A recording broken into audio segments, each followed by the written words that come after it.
Voici une image noir et blanc, en niveau de gris donc, codée sur 8 bits, pour laquelle nous pouvons constater qu'elle manque un peu de contraste, qu'elle est disons un peu douce, un peu fade. Et nous allons regarder cela au menu Images, Réglages, Niveau. Sur ce menu, nous voyons apparaître ce que l'on appelle l'histogramme de l'image.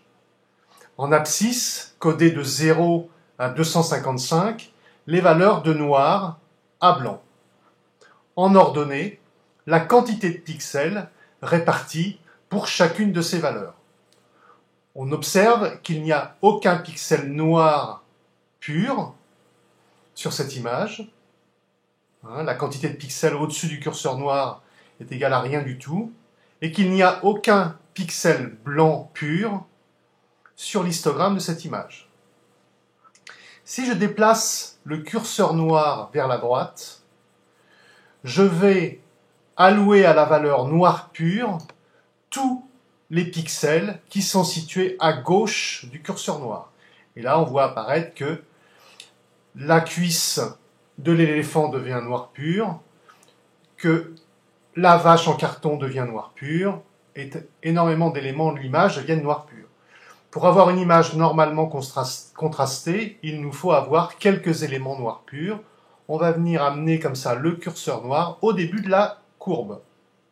De même pour le curseur blanc, si je le déplace sur la gauche, je vais allouer à la valeur blanc pur le ciel, le haut du chapiteau, et même une partie de l'éléphant. Je vais donc répartir la totalité des pixels blancs purs à ceux qui sont situés complètement sur la droite du curseur blanc. Pour avoir une image normalement contrastée, il me faut juste amener le curseur blanc au début de la courbe de manière à avoir quelques pixels de la valeur blanc pur sur cette image. Le curseur médian maintenant me permet de rendre l'image tantôt plus lumineuse ou tantôt un petit peu plus dense, un peu plus forte. Pour ma part, je privilégierais cette solution où l'image est un petit peu plus forte. Nous disposons ici d'un curseur auto qui nous permet, d'une manière automatique, d'écrêter l'image suivant des options qui sont paramétrées ici, l'écrêtage du noir et l'écrêtage du blanc.